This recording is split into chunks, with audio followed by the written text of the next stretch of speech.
বাবা একা নন, প্রতিবাদের সুর শোনা গিয়েছে ছেলের গলাতেও। কল্যাণ বন্দ্যোপাধ্যায় যেমন বলছেন যে অভিষেক বন্দ্যোপাধ্যায় আজকে তৃণমূল কংগ্রেসের এই পরিণতির জন্য সব থেকে বেশি দায়ী, তখন ছেলে শীর্ষেন্দু বন্দ্যোপাধ্যায় বলছেন অভিষেক বন্দ্যোপাধ্যায় কি একা তৃণমূল নাকি?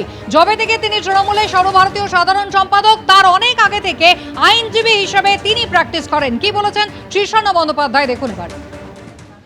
2 जून से मैटर को परसू कर रहे थे अर्जेंटली, ताकि उसको कुछ रिलीफ मिले, अभिषेक को कुछ रिलीफ मिले। कल रात 12:50 को बताया गया कि कोई और एडवोकेट रहेंगे मैटर में, जो कल्याण बैनर्जी से जूनियर है प्रोफेशनली। तो ये बात हमने कम्युनिकेट कर दिया कल्याण बैनर्जी को, और ऑब्वियसली हम लोग का प्रोफेशन का कुछ डेकोरम है, तो जो सीनियर रहता है वही मैटर को लीड करता है। तो इसके चलते उन्होंने डिसाइड किया है, जैसे अभिषेक ने डिसाइड किया है कोई और एडवोकेट रहेगा, हम लोग भी एज एडवोकेट डिसाइड किए हैं कि उनके मैटर में नहीं रहेंगे। हम लोग प्रोफेशनल है, और प्रोफेशनल को मिनिमम एक रेस्पेक्ट डिजर्व करता है। अगर वो रेस्पेक्ट नहीं दे पाएंगे तो प्रोफेशनल्स भी उनके साथ नहीं रहेंगे।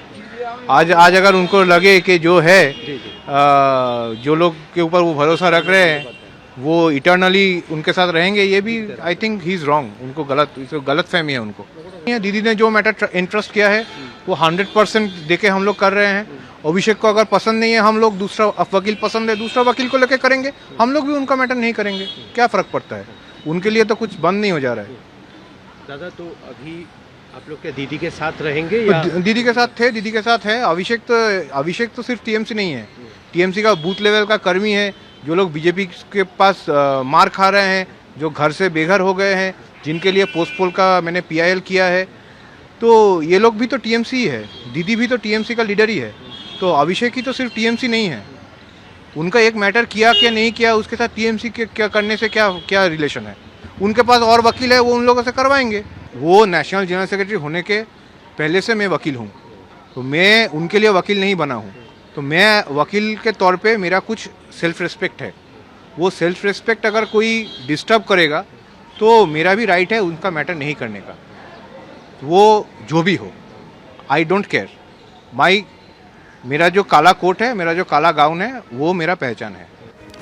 হাতে রয়েছে 3 ঘন্টার কিছু বেশি সময়, তার মধ্যে অভিষেক বন্দ্যোপাধ্যায়কে সিআইডির কাছে হাজির হতে হবে। সন্ধ্যে 6টার মধ্যে অভিষেক বন্দ্যোপাধ্যায়কে ভবানী ভবনে গিয়ে সিআইডির জিজ্ঞাসাবাদের মুখোমুখি হতে হবে। নির্দেশ আদালতের। অভিষেক বন্দ্যোপাধ্যায়ের আইনজীবী আজ আদালতে জানান যে বিকেল 4টের সময় বিমানবন্দরে নেমে অভিষেক বন্দ্যোপাধ্যায় সোজা চলে যাবেন ভবানী ভবনে। আদালত বলে যে তদন্তে যদি সহযোগিতা করেন তবেই তিনি রক্ষা কবচ পাবেন।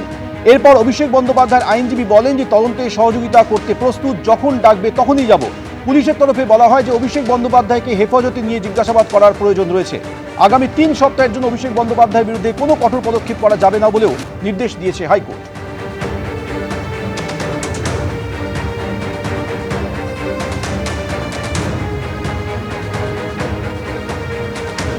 সইজাল কাণ্ডে আজই সিআইডির কাছে হাজিরা দিতে হবে অভিষেক বন্দ্যোপাধ্যায়কে। সন্ধ্যে 6টা পর্যন্ত সময় বেঁধে দিয়েছে কলকাতা হাইকোর্ট। তার মধ্যে ভবানী ভবনে গিয়ে তাকে সিআইডির কাছে হাজিরা দিতে হবে। এরপর অভিষেক বন্দ্যোপাধ্যায় আইনজীবী তিনি বলেন যে বিকেল 4টের সময় বিমানবন্দরে নেমে অভিষেক বন্দ্যোপাধ্যায় সোজা চলে যাবেন ভবানী ভবনে। হাইকোর্ট বলে তদন্তে সহযোগিতা করলে তবেই অভিষেক বন্দ্যোপাধ্যায় রক্ষা কবচ পাবেন।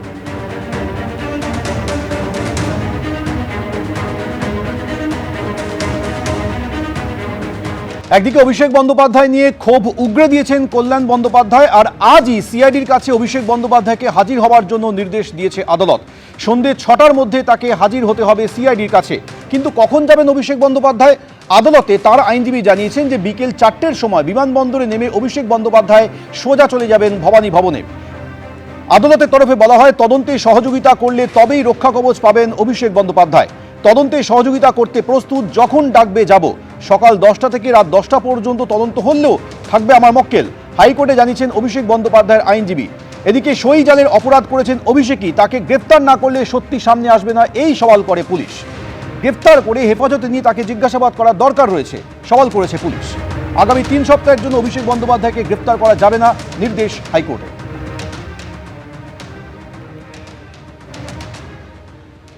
কলকাতা হাইকোর্টের স্পষ্ট নির্দেশ, সন্ধ্যে 6টার মধ্যে আজকে ভবানী ভবনে এসে পৌঁছতে হবে অভিষেক বন্দ্যোপাধ্যায়কে, তদন্তে সামিল হতে হবে, তাকে সহযোগিতা করতে হবে, তবেই রক্ষা কবচ পাবেন। অন্যদিকে মমতা বন্দ্যোপাধ্যায়কে একেবারে আলটিমেটাম দিলেন কল্যাণ বন্দ্যোপাধ্যায়। দিদিকেই এবার সিদ্ধান্ত নিতে হবে কার পাশে থাকবেন তিনি।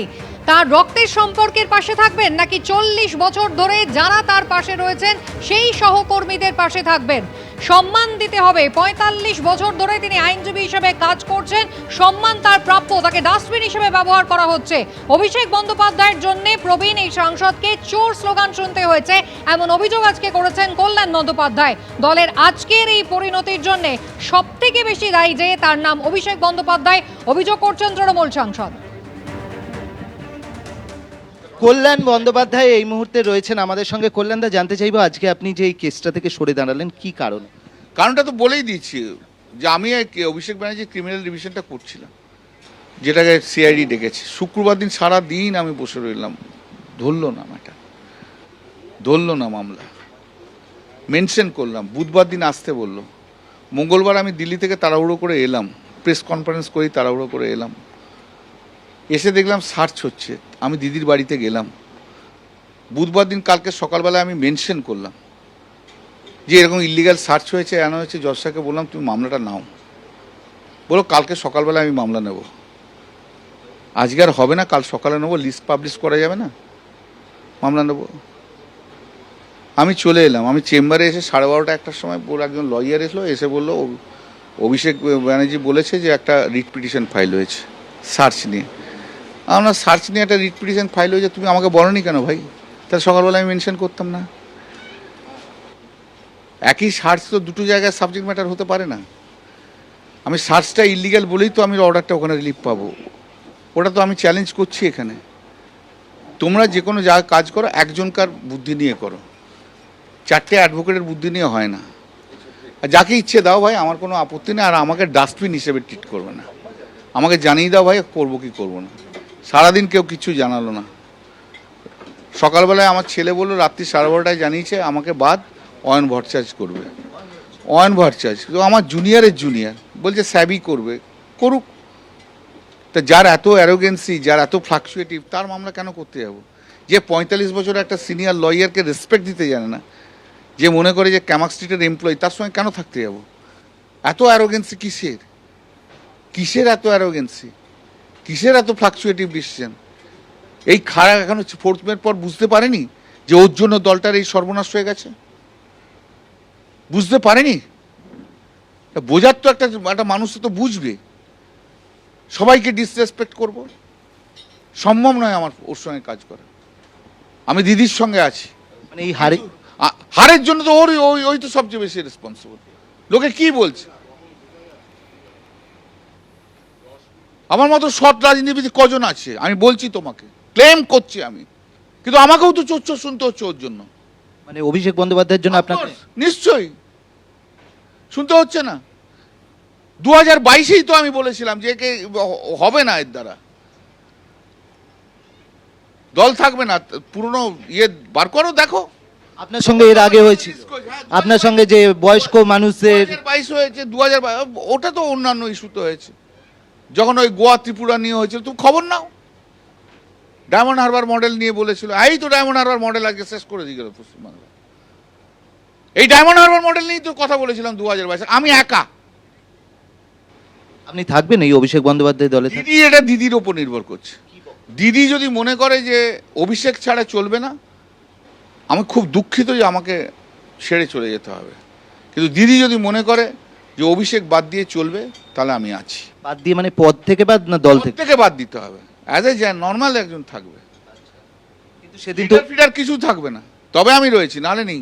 সেদিন তো অভিবাদন জানাতে বললেন সবাই। সেটা তো অন্য কথা, আমি দিদি কি বলেছে দিদির সম্বন্ধে আমি কোনো কথা বলবো না, কিন্তু দিদি has to take a final call on this matter.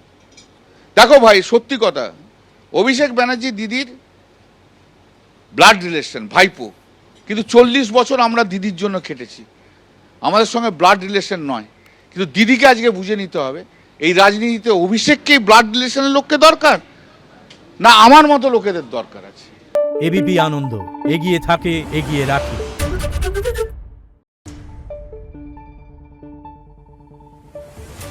TV.